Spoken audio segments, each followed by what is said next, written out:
Go ahead and get started in just a moment.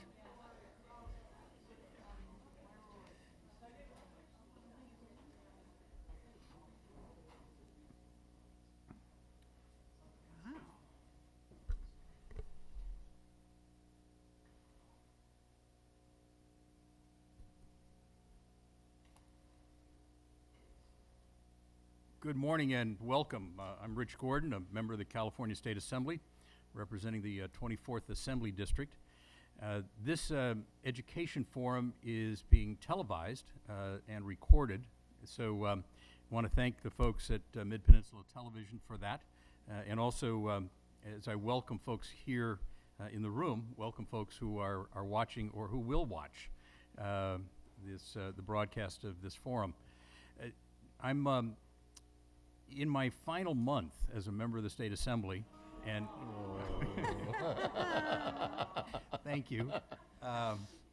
It's been an honor and a privilege to represent this area and to, over the course of the past 6 years, on a periodic basis, to host these education forums.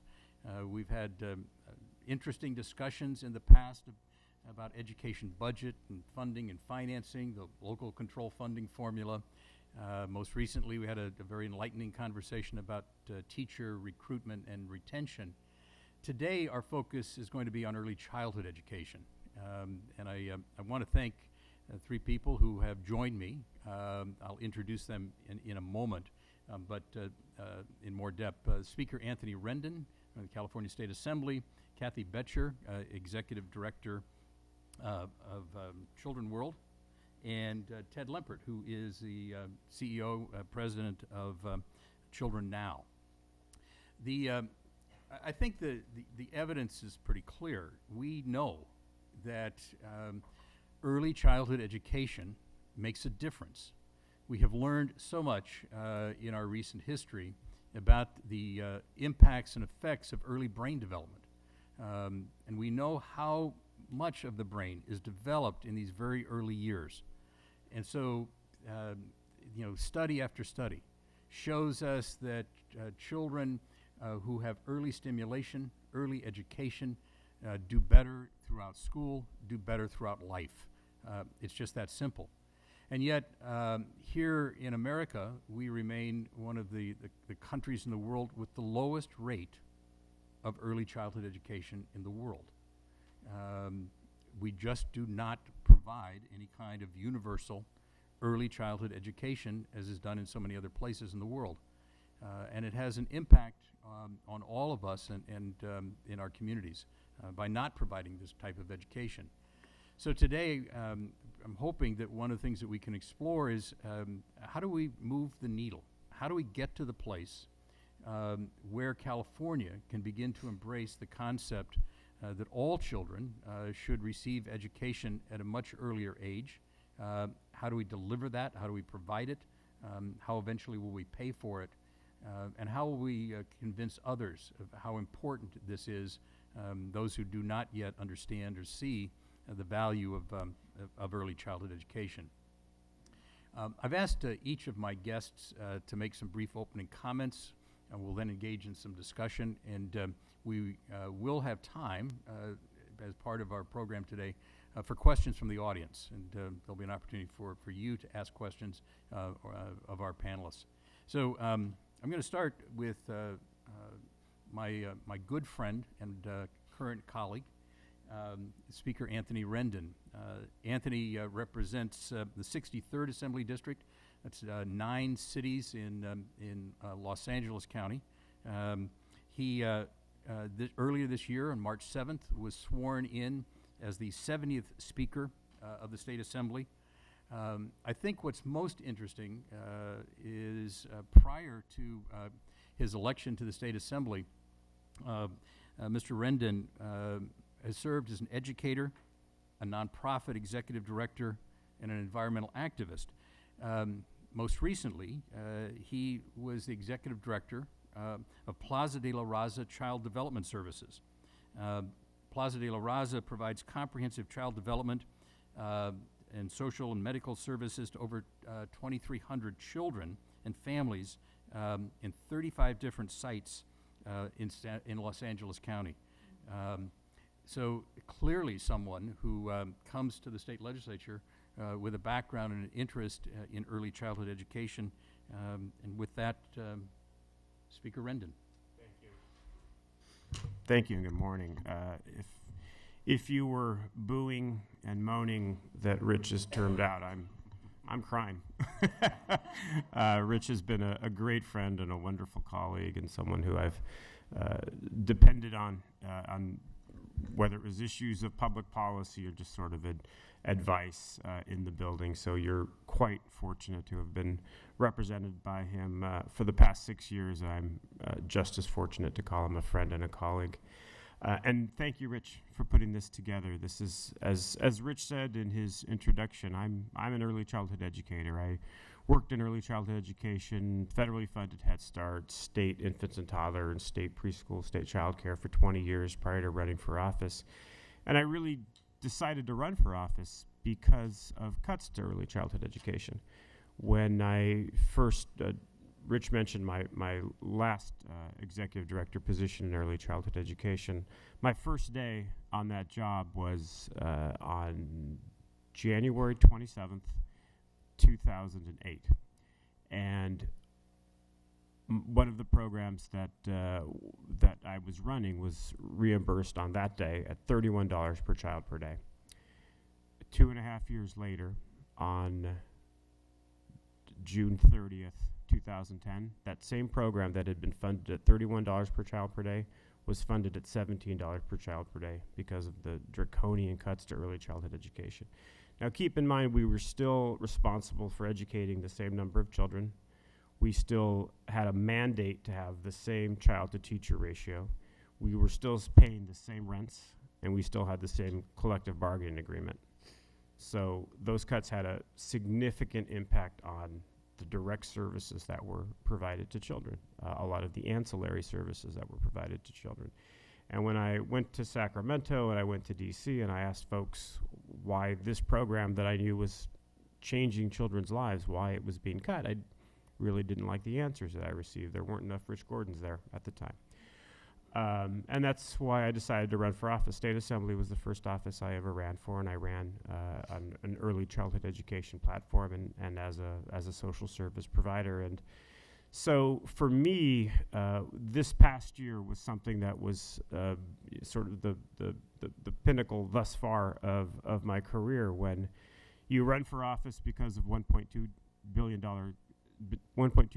in cuts to early childhood education, and then you serve as a member and as speaker when we reinvest $530 million in early childhood education. It really is, for us and for me personally, it was a great year, and it was the start of us beginning to reinvest in our children.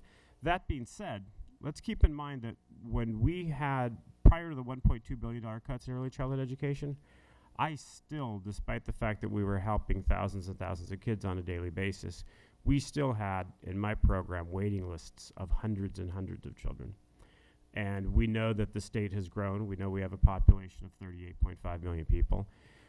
So when we, prior to having $1.2 billion in cuts, we didn't have enough funding.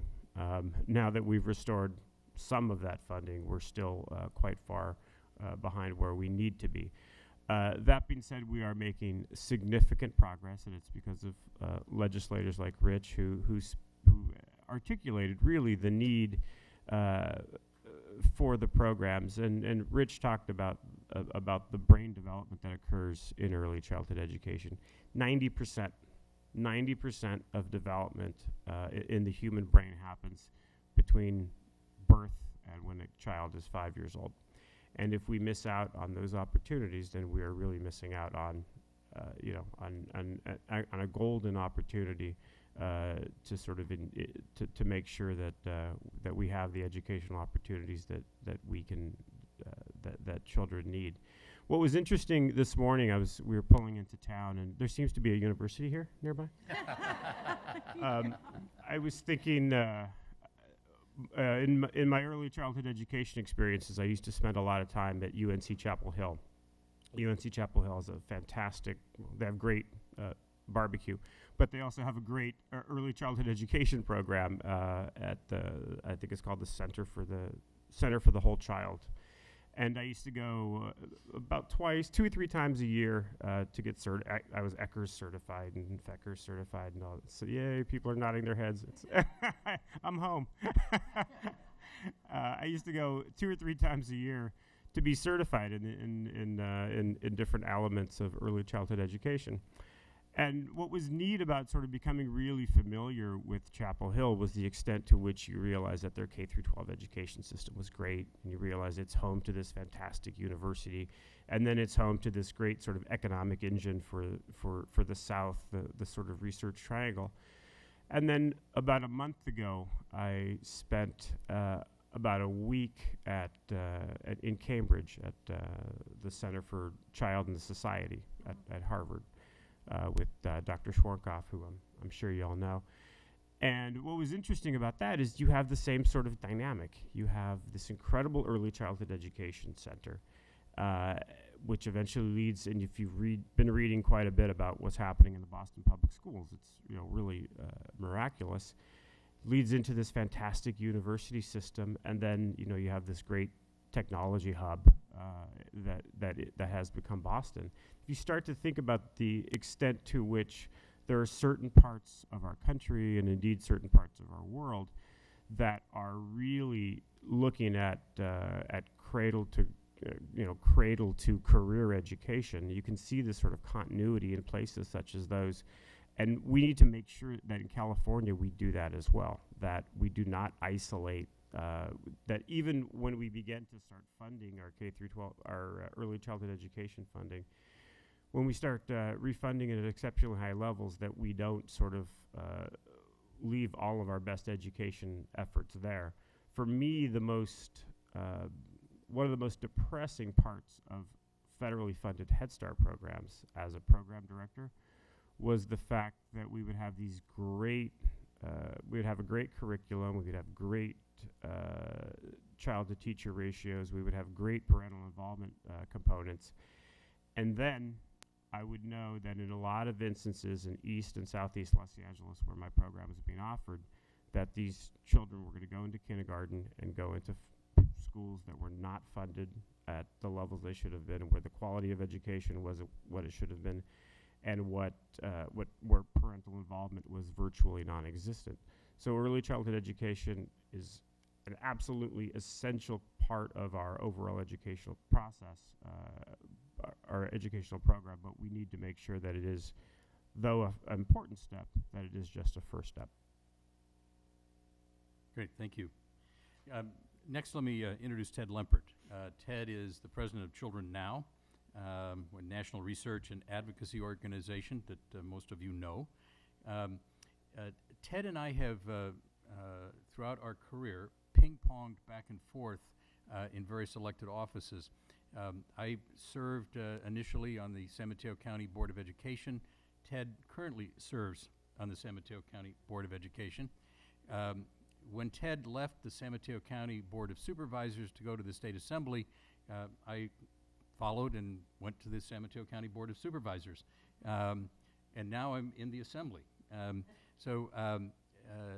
Ted and I have been friends for a long time. He is just an outstanding advocate for children, and we're fortunate to have him with us today. Ted? Well, thank you very much, Rich. And let me just start by sharing the speaker's tears that you're going to be leaving the State Assembly. Since you mentioned our history, I remember at a public event saying when you took my place on the County Board of Supervisors that I had the feeling you would be the best supervisor this county ever had, and I was proven right. And then when you went on to the Assembly, predicting you would be one of the great representatives, not just for this area, but the state, and you've certainly proven that. And we're going to miss you a great deal, although we were chatting beforehand. I don't imagine this guy ever retiring, so we look forward to you staying involved and being a leader in many great ways. And the other thing you've done is you've left the Assembly in good hands. And I just want to say for a moment, personally and as a child advocate and running Children Now, how thrilled we are that the Assembly has elected this new speaker. I served with 4 speakers when I was in the Assembly, and nothing against them, including outspoken former mayor and a guy who might be running for governor. But this speaker gets it, and just his leadership this year for early childhood. And I can't tell you, as a child advocate, me and my team, when we talk to folks in Sacramento, to go to the leader of the assembly and have him know these issues, the details, and the passion is just incredible. So no pressure, but we're looking to vote. Yeah, too. It's truly extraordinary. I feel so positive about the legislature and look forward to you being speaker for a long time and your leadership. I just want to start for just one sec talking about K-12, and there is a reason I'm going to do that as it relates to early childhood. As many of you know, I've been involved in K-12 work, and Children Now is heavily involved in K-12 work as well. And one of the reasons we push so hard for the local control funding formula and are now working on all the implementation challenges is because we saw so many disparities, and we know that English language learners, foster care kids, kids in poverty need more support.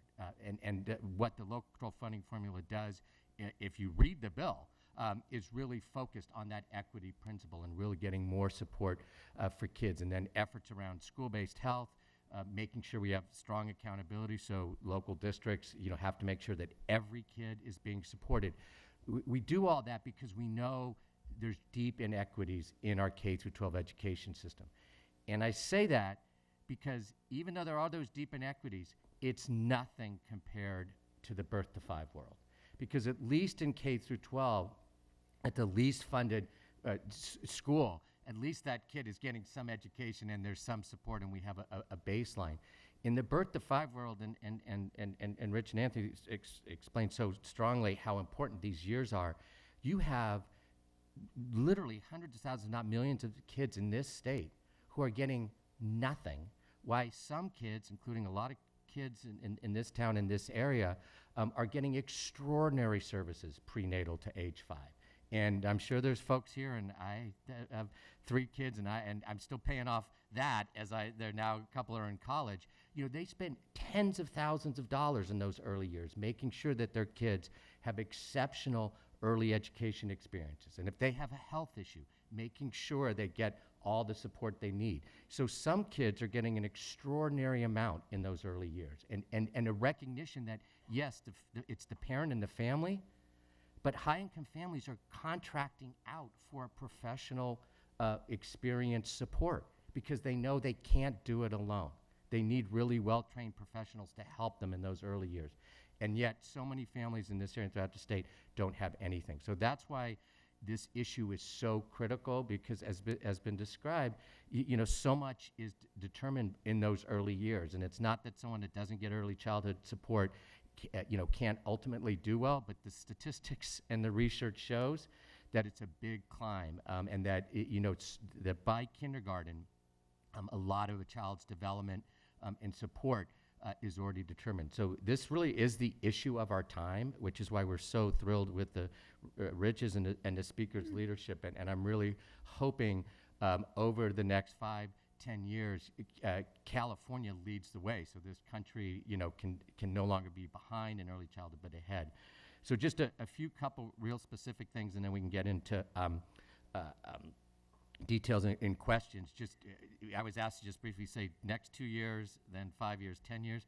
So next 2 years, be careful, this is televised, but let's just say that the current governor does not share the speaker's understanding and passion for this issue. So I think in the next 2 years, we just need to keep the pressure on, build off the great win from this year, and ensure that those dollars come through. A lot of what was driving the legislature's leadership on this issue this year is with the new minimum wage laws. I mean, there were a lot of child care providers that couldn't pay their providers minimum wage, and part of the effort to improve reimbursement rates is just so folks who are dealing with our kids in the most important years get paid minimum wage. Even with the victory this year, we're still behind 2008 enrollment, and only 9% of eligible infants and toddlers are currently served by subsidized program. And finally, one of the great things we've done in this in the last few years is sort of break down this divide between infant, toddler, and preschool. And so while there's been a lot of focus appropriately on infant, toddler, these preschool years are absolutely critical as well, and we're still not there in making sure that every kid, and especially every low-income kid, has access to high-quality preschool. And so in the next 2 years, we need to continue pushing towards some of the commitments that the governor and legislature have made. And foster youth, there's a special need to make sure that foster families have access to childcare, and that's an issue I think we can make some great progress on in the next 2 years, as well as quality rating systems. And San Mateo and Santa Clara counties have been leaders locally on developing what could quality look like and taking that and applying it to the state level. Then there will be a new governor, which we'll need to make sure they get this issue and are a leader, and that will really be an opportunity to further the progress, really look at rate restructuring and making sure that we're looking at regional variations, and that's especially critical in a high-cost area like here. Really get to the promise of preschool, not just for 4-year-olds, but when you look at infant, toddler, and preschool for 4-year-olds, the age that we need to make sure we're focused on is age 3. It's almost like in the K-12 world, we sometimes forget those critical middle school years and don't put the real important support there. In the birth to 5 space, are 3-year-olds in the infant toddler, or are they in the preschool? And I think what you see is really you need that preschool experience as young as 3. So really building towards making sure all 3 and 4-year-olds have access to quality preschool. And then an issue that I know there's great progress going on here and in LA County, building a kindergarten readiness, a statewide kindergarten readiness system, so we can really see how kids are doing when they get into kindergarten, see where the gaps are, and really have a statewide snapshot. And hopefully all that could be done in the first couple years of a new gubernatorial administration. Then long-term. Long-term, very simply, I'd love to see every kid in this state has to have access to what the highest income families in this area have. Because if we're serious about equal opportunity, then any infant toddler should have access, if they wanted, to high quality childcare, whether it's home-based, in a home-based setting, a center-based setting. We need to ensure that access. And we've focused so much on inequality and poverty in our society. The thing about childcare, it's a twofer, right? It provides support for the parent. We were talking about the mom to work, so deals with poverty right now. But then because of what we know about brain development and supports, it's also the way to really ensure we don't have this inequality in poverty rates 20 years from now. So when we talk about what do we do about the deep poverty in this state, one of the immediate and twofer answers is childcare, so making sure that all kids have access. And then the 2 last things I'd highlight is, just like in K-12, a huge challenge is not just the education piece, but where are the school nurses that I had when I was in public school 20 miles from here? I mean, I went to a little public school pre-Prop 13, and we had a school nurse for our little school and lots of caring adults on campus and screenings for all the supports that were needed. And today, it's many years later, we don't have that support in just about any school. So you need that in K through 12, but especially in early childhood, we need to focus on the health supports and social supports as well. So hopefully long-term, every family has access to quality voluntary home visiting programs, and not just that we screen our kids and make sure every kid's getting the required developmental screenings, but then has access to interventions that are needed. And lastly, just sort of break down this divide between birth to 5 and K through 12. I know there's some great K through 12 leaders here, and I think if we could have redesigned this system from if we were in the New Deal, right, and way back then, and knew how important early childhood was, I think you would have seen early childhood not only better funded, because we struggle today with more limited government resources, but recognizing this birth to 5 is where we really need billions and billions of dollars.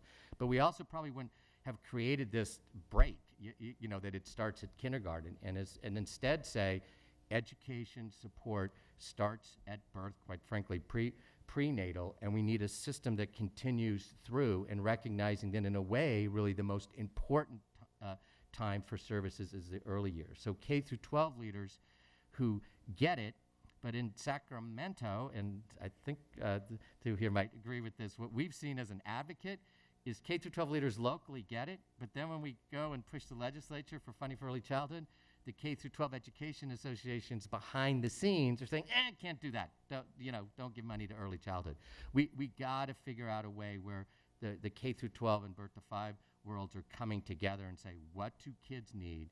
And breaking down these silos and really getting very, very strong support for early childhood. So I'm very hopeful about the future, and I'm just honored to be here, Rich. Thank you. Great. Thank you, Ted. Next, let me introduce Kathy Betrick. Kathy has been working in the early care and education field for 40 years. She served as a teacher, an administrator, a curriculum specialist, a program director, a deputy director, and currently is the executive director at California Young World. Kathy also is a consultant, providing advice to others in the education field and early childhood education and management issues. And she has also served in Santa Clara County on the First Five Commission and was chair of that commission at one point. So Kathy, welcome. Glad to have you here. Thank you. So I've had a great foundation laid for me this morning. I don't have to use all of my talking points because a lot has been said already. I'm definitely the perspective of the boots on the ground. Every day, 12 hours a day, I operate 3 child development centers in Sunnyvale, just about 10, 15 miles down 101 here in Santa Clara County. And like Rich said, I've been working in the early childhood field for 40 years, so I've certainly seen a lot of changes. I'm very aware of those daily reimbursable rates that Assemblyman Rendon talked about. I've been through the 17 and the 21, and we're now at 38, and come January we're going to be at 42, which is very exciting, but it costs about $65 a day to care for a child. So we're still about $20 a day a child below what it really costs. I run a blended program, which means half of my children are under a contract with the California Department of Education where we get that $42 a day, or we will, starting in January. The rest of my families are what we call full cost. They write a check every week or every month for their child care, paying me as much as $1,850 a month for infant and toddler care and $1,320 a month for a preschooler. And I have a waiting list, and I'm full. So this is not above the market rate. This is what it costs in Sunnyvale. But the state pays us about $800 a month for a preschooler. So I lose about $400 or $500 a month per child by giving that seat to a subsidized child, because it's part of our mission to make sure that we not only provide services to the at-risk community, but that we provide a blended, diverse population so our children can grow up in an environment where they understand diversity, they have empathy for others, they understand differences, they grow up with that perspective, so they think no differently when they become an adult. So with that said, I just would like to focus on 3 areas in my 40 years of operating child development centers. The workforce issue that we have 24 to 2,600 licensed center-based programs in Santa Clara County at any given time. And the pool of qualified early childhood educators is so small that we are forced to hire folks who really need a lot more educational development before they should be working with children. So that burden falls to us, the employer, to make sure that we get that providing professional development to our educators, and that it's at our cost. Because often we're paying people $11 to $13 an hour to care for children. They can't afford even the community college rates. My first point is that I think we really need a bit of a paradigm shift in our community that really tries to address the issue that an early childhood education career is credible, it's viable. The rates of pay for some of the upper level positions are something that someone can survive at, because we've been spending the last 10 to 15 years with a program called CARES to reimburse folks to go to school and get their bachelor's degrees and master's degrees. So now a lot of our staff are at the same level as the folks working in the K-12 system, but a lot of times once our staff get to that level of education, they move on into the K-12. And of course with TK, the last few years, we've lost a lot of the people that used to work in early childhood because they can get a higher pay and probably better benefits. So I remember back in the 70s, as I was just starting my career, there was a big push from the national government to get people to go into teaching. And we'll pay for your credential and your education as long as you work a couple of years in a really blighted neighborhood to pay back the government for paying for their education. I would love to see something like this happen again, but for early childhood. We do some local initiatives to reimburse people for their TK classes that they need or to get a degree, but it's always a tiny little cohort, and it's sponsored by a First Five grant or a Packard grant. And so it's a very micro level initiative. What we need is something huge in our state. My second point is that in Santa Clara County, we've spent several years developing a early childhood education master plan. And when people talk about what is it we need to do, everything we need to do is in that plan. So I would encourage everyone and anyone who is leadership in Santa Clara County to not reinvent the wheel, to pull out that Santa Clara County master plan. It's something that the County Office of Education, under the leadership of Don Bolts, and of course the superintendent, they are pushing the initiative to pull out the master plan, look at it, and take the next step. We set 7-year goals 7 years ago. So now we're ready to pull that out and look at what we've accomplished and set another set of goals for us.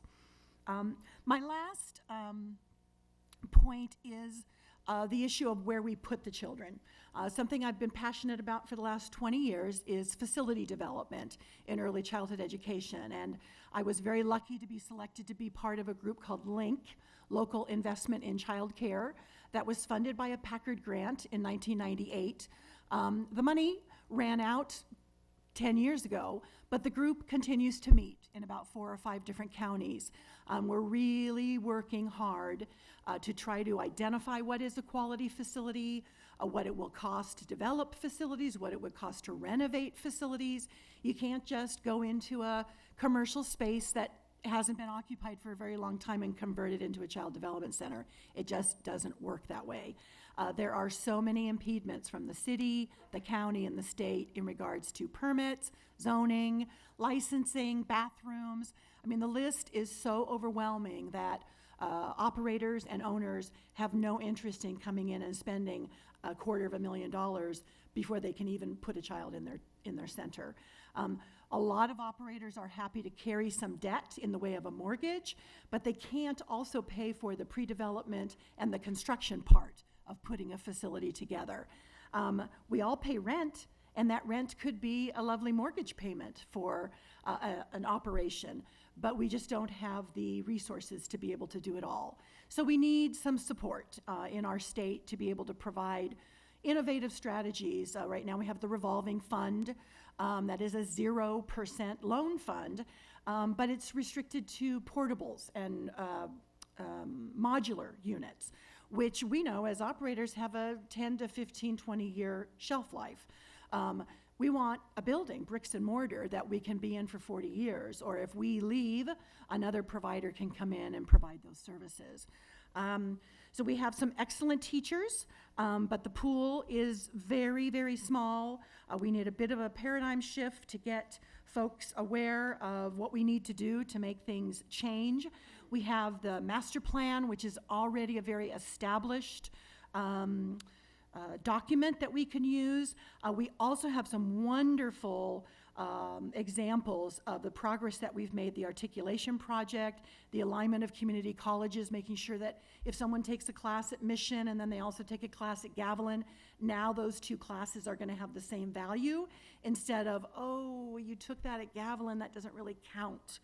But you took it at Mission, that's really good. So now everything is kind of being aligned across Santa Clara County, at least. It's a California initiative, but we're really working in Santa Clara County to make that happen. And then, of course, we live in Silicon Valley, where we have unbelievable resources when it comes to electronic abilities to improve our tracking ability, improve our articulation between the K-12 world and the early childhood world, our ability to give children unique identifiers as young as infancy so we can track their progress all the way through school. Children typically get that unique identifier when they enter kindergarten, but we've had some pilot programs where we've given children unique identifiers earlier, so we're able to really track the data of the progress that we're making. And then, of course, both of my colleagues talked about the articulation. We used to say, is early childhood preparing children for school? And now we have best practice research that says, yes, we are. The work that we've been doing in the last 20 years is preparing children for school. But now the problem is, are the schools ready to receive our children? And how much do they regress before they get to third grade from how prepared we were when we got them started in the program?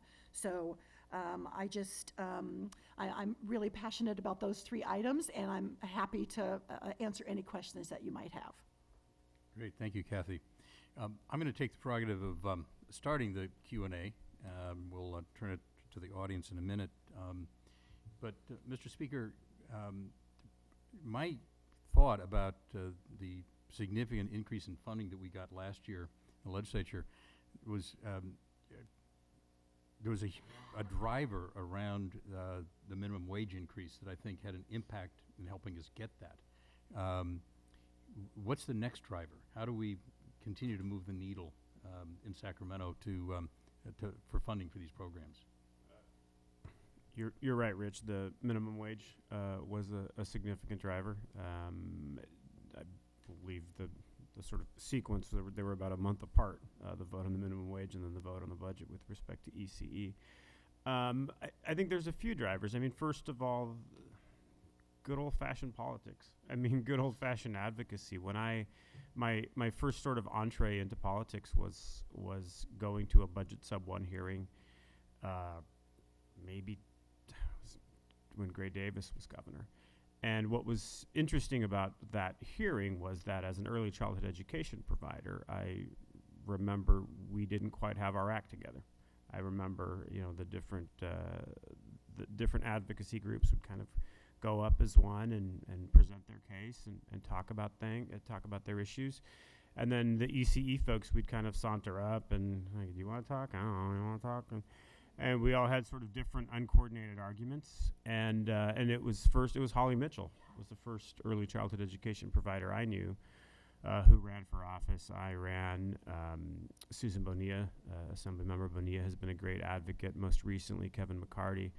And in this past year, it was the Women's Caucus. It was the leadership of Assemblymember Christina Garcia, Senator Hannah Beth Jackson, who were really talking about the importance of early childhood education. So I think to a large extent, that was a big driver. But Ted did mention the gubernatorial election that we're going to have.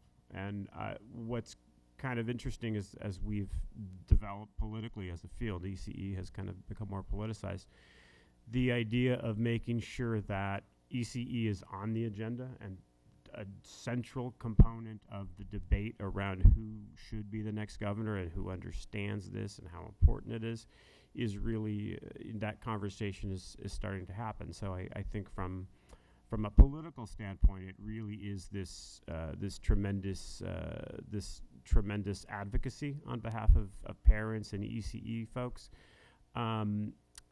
But also, we recently celebrated the 40th or 50th. I think it was the 50th anniversary of Head Start. And there's a significant amount of research out there. University of Michigan, University of Wisconsin, these great studies on the impact of early childhood education and brain development. And I think that is starting to take root too, and that'll be a big driver as well.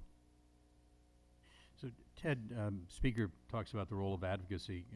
How do we find other partners to work with us, and who should those partners be, so that it's not just those of us who are often seen as the bleeding hearts for young children? How do we engage others?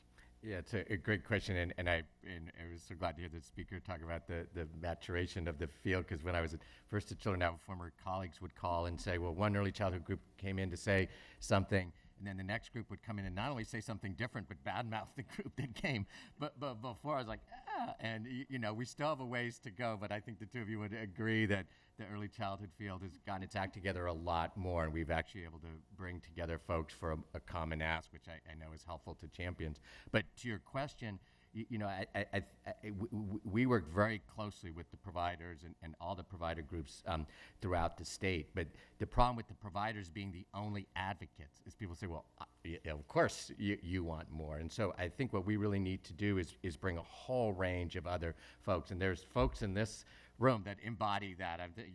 Religious congregations in this area, business leaders, community leaders, and so this is an issue that the whole community can come around, and so this should not be an early childhood provider issue. This should be everyone. The other piece of that too is just again, I would emphasize the need for K through 12 leaders to step up. So one of the things we've been working with folks locally is to leverage the local control funding formula for early childhood. In some cases, like in Eastside Union and some other districts, that's been actual dollars for early childhood, and that would be great in many areas. But also districts throughout the state saying we need more early childhood, and school superintendents and school board leaders and educators coming together. So it's really everyone, and I would single out in this area the business community, at SAMCETA, Silicon Valley Leadership Group, SV2, so many business groups have really helped, and that advocacy has made a difference in Sacramento.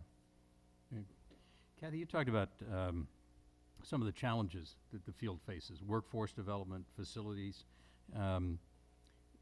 Given some of those challenges, is it possible for us to get to some kind of universal early childhood education? Absolutely. We've seen it in smaller pilot projects, and I think certainly it can be expanded for much bigger regional and statewide initiatives. An example of this is that I've been working 20 years on facility development, and after one meeting with the Strong Start Facility Committee, we are at a point of where we have gotten to in 20 years after one meeting, just because the people at the table are business, corporate, really high level involved folks, as opposed to just the early childhood community coming together. And what Ted talks about is one group would come and be really passionate about this, and another group would come and talk about this.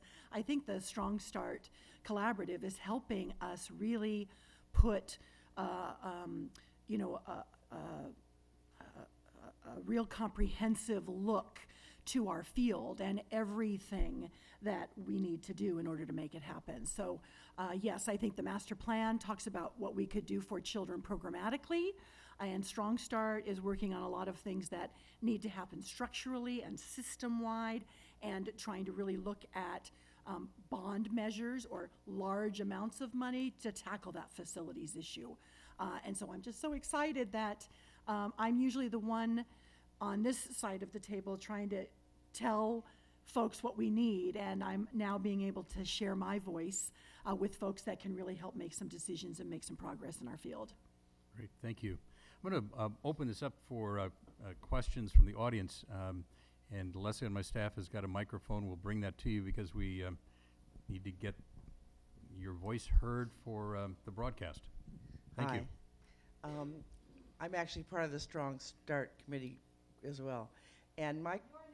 I'm Diane Foote, and I'm with PTA. I also want to say, I think having the legislature fund TK this year also had to help early childhood education. And I'm just wondering if there's any chance that that could be made permanent, and a permanent funding, if that wouldn't help early childhood education in a lot of ways. Maybe to the speaker, and then I'd also like to hear from Ted about the role that TK's played. I think I just heard the governor groan at your question. It would be great, and I would be fully in favor of it. I think the Women's Caucus has spoken to that as well. I think politically it would be easier if we could find maybe a dedicated source of funding to do so. But again, I talked earlier about running a high quality early childhood education program in a community where the K through 12 schools were not what they should have been, and that disconnect for me was always one that troubled me. So it's something that I think would be wonderful. Ted, how do you see the role that TK's played in this movement around early childhood education? Yeah, I mean, I'd agree with the speaker, and the only downside of the TK is it should really be the full year, not just a cohort. But I'll say one other thing that we used to say in our advocacy meetings behind closed doors, and now I'm very happy saying publicly, and that is, we really need to get 4-year-olds in LEAs or the public school system, so every kid has access, and it really should be through the public school system. The reason that hasn't happened, and you can ask Rob Reiner and you can ask Daryl Steinberg, is because the child care community appropriately said, if you take the 4-year-olds out, we lose our economics. We can't run these centers with just the infant toddlers. So we should just be straightforward about that and say, rather than pit against each other, let's figure out really sustainable financing and support for infant toddler. And then, TK, all 4-year-olds should, we feel, be in a, not necessarily in quote public schools, but in a public school run dynamic so that it's full access and universal.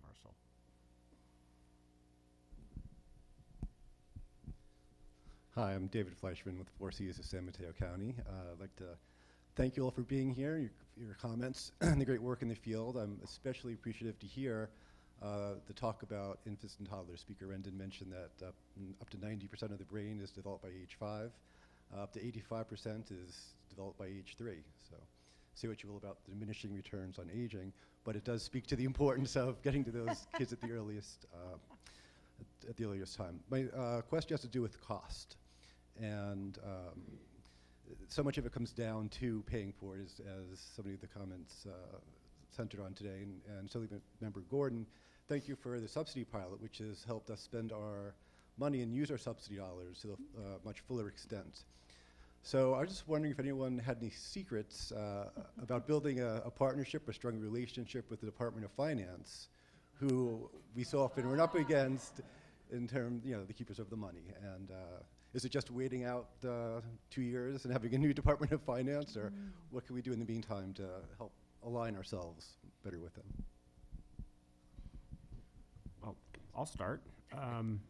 I think earlier Ted was talking about the Silicon Valley Leadership Group and their advocacy for ECE in Los Angeles. I think it was 2 years ago, the Los Angeles Chamber of Commerce talked about they had 3 priorities. I believe the first was infrastructure, the second was something else. I don't remember remember what it was. And the third was expanded ECE funding. And I think a lot of folks in the business community are starting to get it, and a lot of folks in the business community are starting to get the economics of it. And to a large extent, I mean, if you think about places, I was a couple of nights ago, there's a presidential election you may have heard of. I was watching the news. The reddest state in the United States is Oklahoma.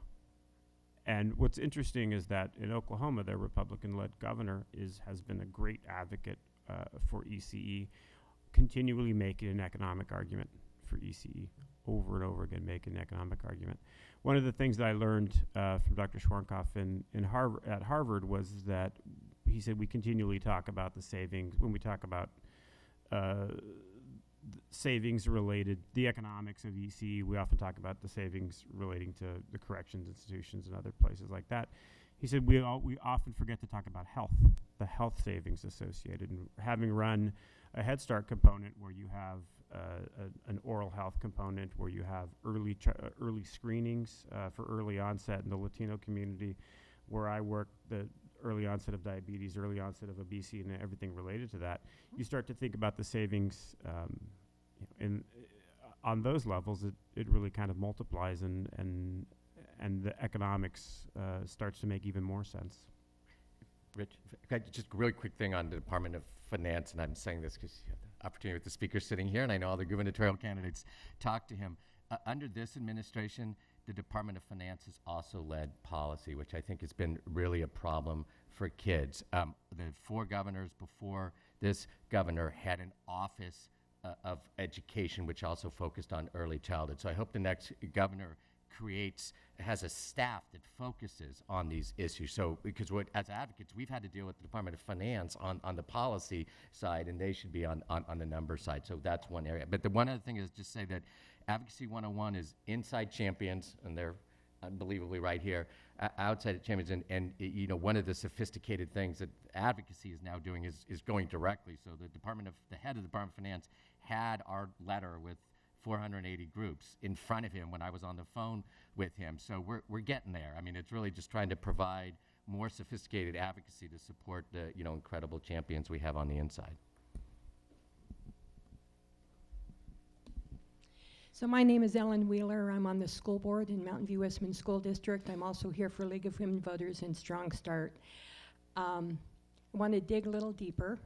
And we've talked about the developmental and health needs of young children and a little bit about the academics. We know that early words, early language development is so important. And now we're starting to hear more about the importance of early math for young children. I'm wondering if Speaker Rendon or Ms. Betcher can tell us a little bit about that.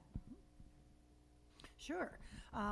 Absolutely. And in fact, just recently, one of the last meetings I went to, they talked about not changing our focus, but adding early math literacy to the early emerging literacy issues, because we've always focused so much on how many second language learners that we have in our area. But now we're identifying that math has almost an even bigger influence, that if children are more competent when they start kindergarten, they're more successful by the age of 8 when they're in 3rd grade. They've got strong math skills and, of course, strong literacy skills. It's an indication of future success in education. So absolutely, but I think a big piece of that is family engagement, and the fact that we need to include our parents in that. I know we've got some great examples of Parent University and such going on in different school districts to bring parents to the table. But I think in early childhood, we know that the quicker we get parents engaged in their child's education journey, it's a little less intimidating in the early childhood field because they're coming to potlucks and fun game nights and family nights. It's a little less intimidating to get involved. But once they're involved and we have their ear, we can present workshops in advocacy, what they should be looking for in education, what they should be expecting of their K-12 system, how to get involved in their K-12 system so that they hit the ground running in kindergarten. We do parent-teacher conferences, we do assessments of children, just like the K-12 system. And so the earlier we can get the parents involved and understand that math is just as important as reading to their children, we're going to get that continuity of what happens during the day at early childhood and the reinforcement of it of what happens at night in the home or on the weekends.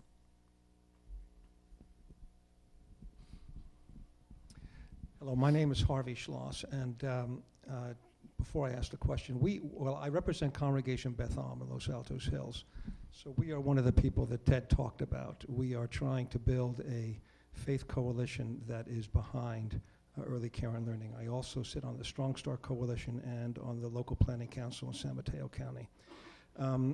2 questions. One is, I mean, this is all advocacy.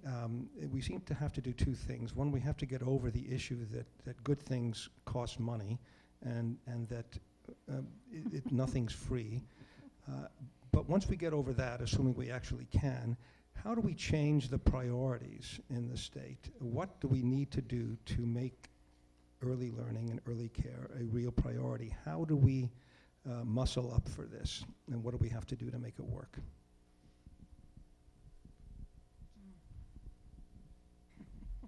Well, as someone who is not running for office again, at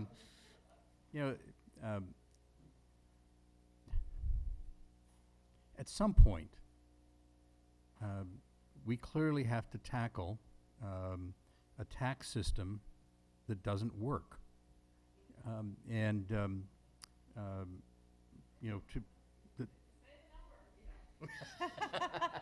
Prop 13. You know, there's got to be a way to provide folks with assurance of what their property tax bills will be, to guarantee that folks are not priced out of their homes due to property tax, but to have property tax play a greater role in the provision of our tax system. And the reliance that we have on income tax and corporate capital gains creates a dynamic of volatility in our tax structure, which is very, very difficult for a legislature to handle. So at some point, the tax structure will have to be adjusted. To get the political will to do that and to get there is going to be daunting and maybe almost impossible. But I think part of what we need to do is to do that. The other thing is that you know, I've sat for the last 6 years on the budget committee, and I'm hard pressed to say that the tax dollars that the state spends are being, not spent well. There's an awful lot of needs. There's an awful lot of things that folks want us to take care of in some way, and a lot of constituencies. And yeah, government can always be better.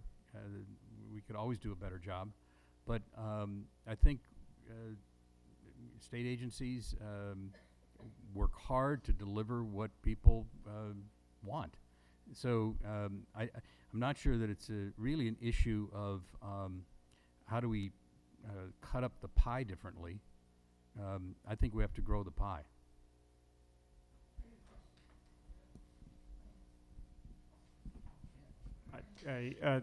If I could just add on it, as someone who is running for office again, Rich is right. We need a bigger pie. We clearly do. What I learned early on, this is the sad reality of politics, sad reality of public policy in California or anywhere else. When I sat in that first budget sub-meeting, however many years ago it was, I realized then what I realize now, that to a large extent, budgetary politics is a zero-sum game. The $530 million that early childhood education received was wonderful for early childhood education, but it meant that other folks did not get a piece of that pie. And unless the pie is bigger, some folks are going to continually be left. They're going to continually be left without. I worked on the water bond 2 years ago. I spent 18 months working on the water bond. We did 18 public hearings from Reading in the north to Coachella in the south. There was a time in my office where everybody in my office did nothing other than work on the water bond for 18 months. We estimated that we probably had then about $90 billion in water need and water infrastructural need in our state. All of that effort, we got $7.25 billion from that bond. So we essentially got about 7% of what we need as a state in terms of water infrastructure. That's just water. You start to think about our road infrastructure, you start to think about our school infrastructure, you start to think about an entire state that was essentially built for 12 to 13 million people that now has 38.5 million people. It's not just early childhood education, it's everything else that needs to be rebuilt in our state. So I'm all for a bigger pie.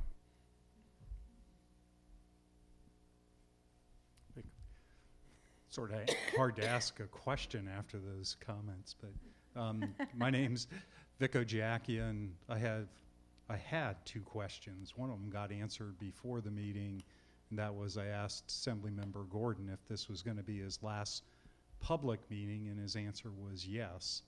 So instead of you, Rich, going out with a boo, I want to thank you for all your service. Woo.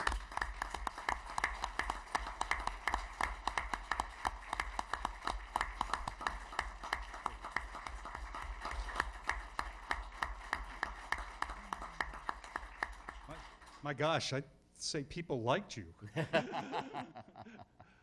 My question's for the speaker, though I imagine some of the other speakers would want to weigh in.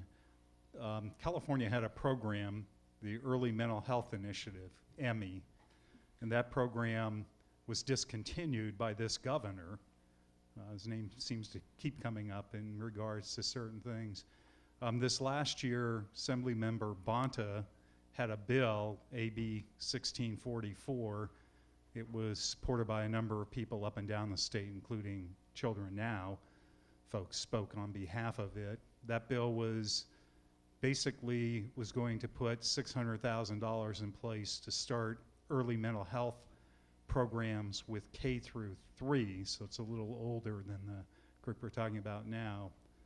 I've spoken with AssemblyMember Bonta's legislative director, because that bill, I think, got vetoed by the governor, and he's planning on bringing something back. So what's it going to take to get that either put into the budget process because of the way this governor operates, or to get it passed by the legislature? Let me start the response to that question, Vic, and that's that there were multiple pieces of legislation that got to the governor's desk that either restored programs or advocated for new activities that had a price tag associated with it. And universally, the governor vetoed all of those. So he didn't single out this program. And he basically said that he thought these conversations about funding programs and activities are things that need to occur in the budget. So looking ahead, I would think that my colleague, Mr. Bonta, hopefully will look at how do we engage that discussion in a budget committee in the coming year. Yeah, as usual, Rich is right. And again, just going back to my personal experiences running Head Start and early Head Start especially, we found that the great curriculum and educational opportunities separate from the ancillary services, be they health, oral health, mental health screenings, were really not addressing the whole needs of the child or the whole needs of the family, really. So those types of programs are badly needed. What will it take? Advocacy. Again, the Women's Caucus did an exceptional job of advocating on behalf of ECE funding in general. But as Rich said earlier, that funding, because of the minimum wage increase, was mostly linked to rates. So now to look at some of the complementary or ancillary services, I think is a logical next step. If I can just add to that, as a provider, we have had, this is probably the area that I feel in my career I have seen the most improvement because of the work that First Five has done, the collaborative spirit of First Five, bringing health and hospital system, mental health, Department of Social Services, the early childhood community, the Santa Clara County Office of Education and Special Education. They have formed a huge collaborative maybe 7, 8 years ago. And with the early childhood and the Learning Together initiative with First Five, we now have a system in place in Santa Clara County where early childhood providers that operate centers can call a warm line to get help from the Inclusion Collaborative if they've got a child that has atypical behaviors. We can make referrals to Kids Connection, which is operated out of First Five and Santa Clara County Office of Education and Special Ed, to get early intervention services going for children as young as 6 months of age. As long as those children are Medi-Cal eligible, low income, so all of our subsidized families automatically qualify for this program. And then they also, with some wonderful best practice training programs, have brought information into the early childhood classroom with special education supports. So the emphasis was first to kind of create inclusive environments, but then we found out really quickly that we needed some experts in the early childhood classroom that knew something about special ed. So we're now commingling children so that it's a better environment for them. Peers learn from each other. Parents get to enjoy an environment where their child with special needs is together with a typically developing child, so it helps their development. Oftentimes, we've seen situations where children have received early intervention services that by the time they get to kindergarten, they no longer have a plan. They no longer need those services because the early intervention services that took place before they even got to school have done wonders. And our Inclusion Collaborative in Santa Clara County is now known not only statewide but nationally for the work that we've done in Santa Clara County. And through the Healthier Kids Foundation, all early childhood programs that are part of the quality rating and improvement system can get vision, dental, auditory screenings for all children. So when we're able to do these things every year with our children, we identify these kids much earlier, we bring in the services, and hopefully it's not as much of a burden on the K-12 system. We know as children get older, the services get more and more expensive. So if we can really address these things at a much younger age. So I think Santa Clara County has done a tremendous job. They've got a beautiful model, and other counties in our state should definitely be looking at what's been happening over the last maybe 10, 15 years. I want to pick up on the point that Kathy Betcher made about parents. Parents of the children at any age involved with the school system. I was a volunteer in East Palo Alto for nearly 20 years. Also go to the big lift meetings and the achievement gap meetings.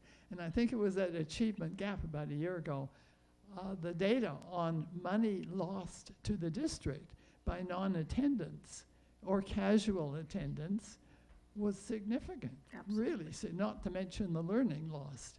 And so I want to put the focus, one of our focuses, on parents broadly and the minority community that would learn to trust the system more. How do we do it? I personally think that the media could be doing more, but I also know from personal experience that the one-to-one, and I'm an Anglo, so I'm not that good at it, except occasionally. But the neighbor who has coffee with a neighbor, and one of the big lift programs over on the coast is doing this. I was very impressed to hear about it. It's something to do with the housing development. But one lady is talking to another lady about education for the little kids. And I think we need a lot more of that. So we want to comment Thank on you. parental involvement? Go ahead. Thanks. I would love to. I love talking about this. And in Head Start, there is a mandatory parental involvement component.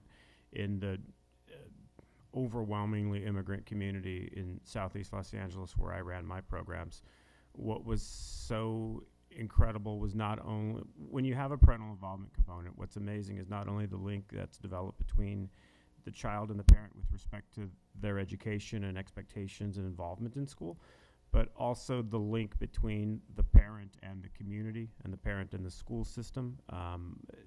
In the program that I ran, I can think of 3 parents off the top of my head who became involved through Head Start in the community and ended up running for elective office. I know 2 others who got involved through our Head Start programs through parental involvement who ended up starting parental advocacy programs in the K through 12 school after they left our programs. So I think it's having a parental involvement component in early childhood education is absolutely the best thing, not only for children, not only for families, but for society and communities at large. I totally agree with that, but I just want to add one other point. As the dad of 3 kids, as I travel around the state, there's not a parent that doesn't love their kids. Latino parent, and by the way, Latinos are the majority of this state, African American, Asian American. But and so the parent support and the parent responsibility is key. But I just want to tell a quick story. In addition to all his great public service, Rich used to run an amazing nonprofit, Youth and Family Assistant. And it was the first visit I had as a legislator. Rich had me come. And I went around talking to folks. I went up to one young woman and I said, I just got elected to the assembly. What can I do for you? And she looked me straight in the eye and said, please tell my mom's boyfriend to let me come home. And I say that because we need to understand that when we talk about parent responsibility, what is really going on out there? There are tons of kids in this state who are suffering from unbelievable stress that impacts their health on a daily basis. And, you know, the reason I mentioned me having 3 kids is I've got every advantage in the world. It's not easy raising three kids today. And half of our families don't have the income to meet the basics. Over a quarter are in poverty. So I just want to say that because, you know, takes a village, a certain person talks about. Yes, it's parent responsibility, parent support, but, you know, find any high-income parent in this region, they do not do it alone. And so what we need to do is recognize the extraordinary stress that our families are under today and double down and provide, you know, the incredible support that's needed. And a lot of and chronic absence is key, but a lot of those kids who aren't showing up at school, we really need to make sure that we've got the support system to find out why and then, you know, get those kids there. And it's going to take an incredible community support to do that. And if I can just add from the perspective of a provider, we talked about Head Start and the requirement of parents on a parent policy council that help to advise and make decisions. State subsidized programs have the same requirement. It's called a parent advisory committee and parent involvement. And over my 40 years, of course, when we started, we looked at parent involvement and said, oh, try to get them to make Play-Doh at home for you and bring it in, have them come and read stories, have them get involved in the classroom. But over the 40 years I've been in the field, we've really seen an evolution of what parent involvement and parent engagement or family engagement truly is. And that is, we have the child for a year in our classroom. The parents have their children forever. And so you have to teach your caregivers, your providers and teachers, to look at not just caring for the child and developing the child, but really nurturing, developing a relationship and trust with the parents and the family, the siblings, by doing evening activities, by doing game nights, by doing movie nights, parent work days where everybody comes and picks the weeds and chalks the ground for Foursquare and such, so that the parents really learn to take pride in their programs. And again, Parent Advisory Council offers parents that opportunity to become leaders in their early childhood program. And so when they learn to step up and speak up about something that it's a big risk for them, they learn that confidence, so as they get into the K-12 system, they're more inclined to get involved. We try to do this at my program in a bilingual way because we have just as many parents that speak Spanish as we do English. So we provide childcare, we feed them, we provide translation devices, so just like the United Nations, they can hear in any language they want, so that we're not excluding anybody from the practice. And our state is developing programs like Raising a Reader, where they tie family engagement to the literacy program. So a child may take home a book bag, but along with that comes parent workshops to talk about the importance of reading to your child, the importance of cuddling with your child. When you're at home, if your child has done homework at school, take a look at it at home. Talk to your child, is it correct? Check it over. Affirm to your child that they're learning, that they're progressing, that they're doing things. These ideas are very foreign to parents. They think, oh, just get the homework done and then turn it in, where we try to extend that learning a little bit more and encourage them to really get involved in their child's education. And again, hoping that when their child is 3 to 5, or even with infants and toddlers, they are providing advice and coming to a meeting where they're hearing other parents' perspectives of what they think should be happening at the early childhood program, reaffirming their thoughts or learning new things, so as they do move into K-12, they can step up and repeat that same experience for their child all the way through their education. Yeah, Michael Garcia, I'm with the local Early Education Planning Council. Before I ask my question, I wanted to recognize and thank Assemblymember Gordon in particular for authoring Assembly Bill 2368, which created a child care pilot subsidy program similar to what we have in other Bay Area counties. So thank you, Assemblymember, for that.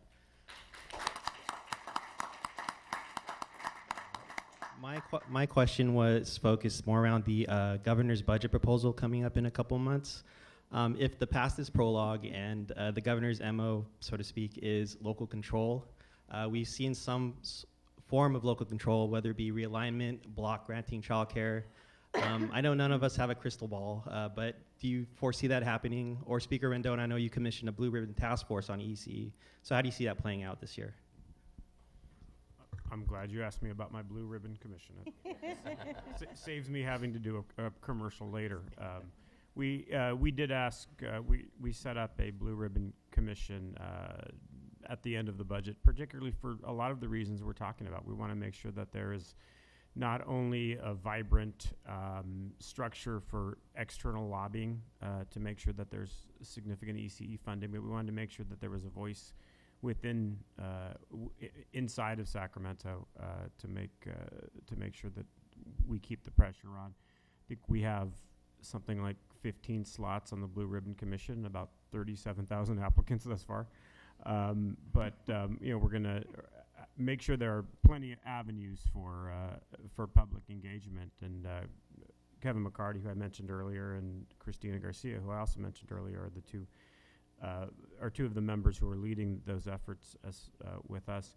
There were tremendous concerns with some of the block granting ideas that the governor came up with. As you know, as we all know, there are a multitude of opinions within early childhood education about any one thing. The block granting idea that the governor came up with early in the year was something that didn't have a lot of structure around it. His office sort of threw it out there, and we weren't really sure what it meant, but the fact that it was vague and the fact that the governor has never really been that high on ECE kind of made us a bit skeptical of it, and it was something that kind of he dropped relatively early in the budgetary process. With respect to a crystal ball and what to expect, it's hard to say. I mean, I think the budget was completed in July. We're now at the end of October. If you haven't started advocating for next year's budget, you're late to the game. The advocacy for next year's budget begins the second the budget has signed for the previous year. So I do picture a number of advocates being excited about what we did last year. And it wasn't just the overall funding for early childhood education. The elimination of the maximum family grant, which was a very mean-spirited Pete Wilson era rule that had been in effect for a couple of decades, was finally eliminated. Senator Holly Mitchell fought that fight, great fight, for a significant amount of time. So we did a lot, and I think that sort of momentum is exciting. That being said, again, to a large extent, people consider budgetary politics to be a zero-sum game, and I'm quite certain that there are folks in other fields who are going to say, well, the ECE folks got theirs last year, it's time for us to get ours this year. So keep the pressure on. I want to apologize to those of you who had questions that we didn't get to. Our time is running out. I want to let you know that to the extent possible, the panelists will be here for a little bit. Some of us have to run. I also want to acknowledge and point out my staff, who, if you didn't get a question, can't get to folks, talk to them. We'll make sure to get you an answer at some point. Start with Andrew Berthelsen, who has been...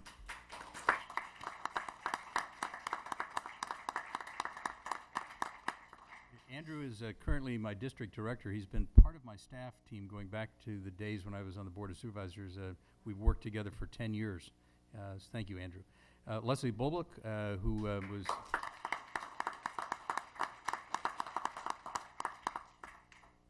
handled the mic so well. And finally, a person in my district office who handles education policy and communications, but has immersed herself in education work and I think has found a real passion in this policy area. Francesca Segre, who put this together.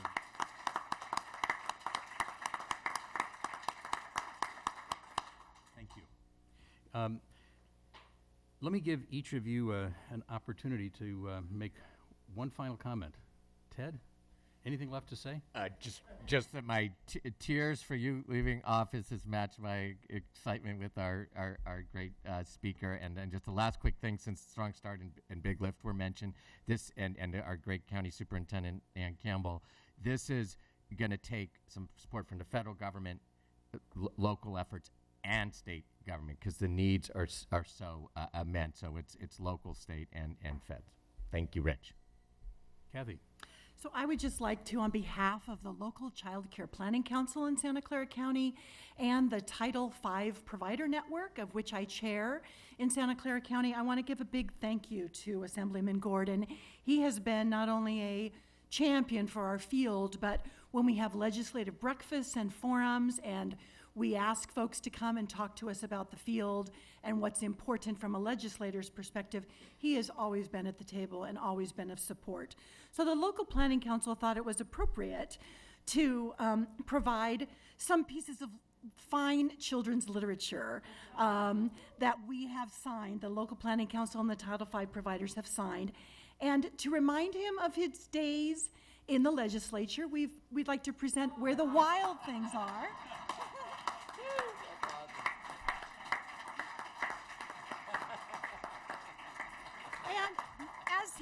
As he moves forward into the future, as we know, we hope that we continue to have an ally in this field, but he has been the most giving professional that we could ever ask for. He's a wonderful mentor and example to us who advocate on behalf of our families. So we got the giving tree for him because he's always giving to our field, and we're very thankful. So thank you very much.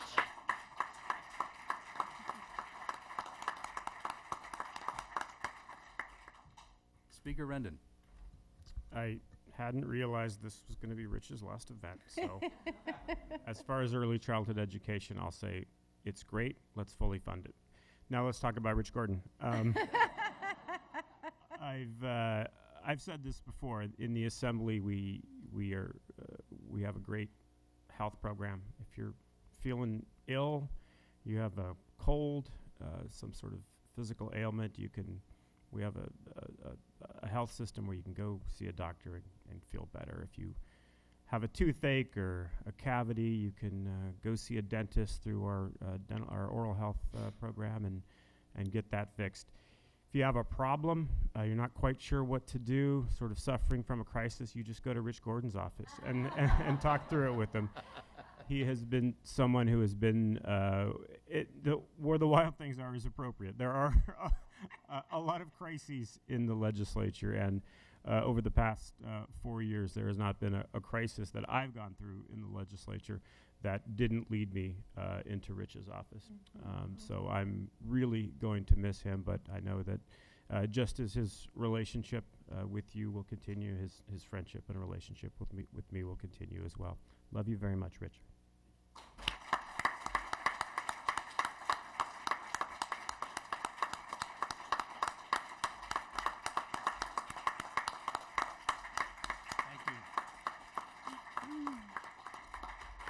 Thank you. It has been an honor and a privilege to serve and to represent this community. You've given me a great gift. I want to do one final thing, and I want to honor others in this room who serve us so exceedingly well. And I'd like to ask the members of school boards who are here today, and please stand and be recognized so we can give you a round of applause for your work on behalf of our children.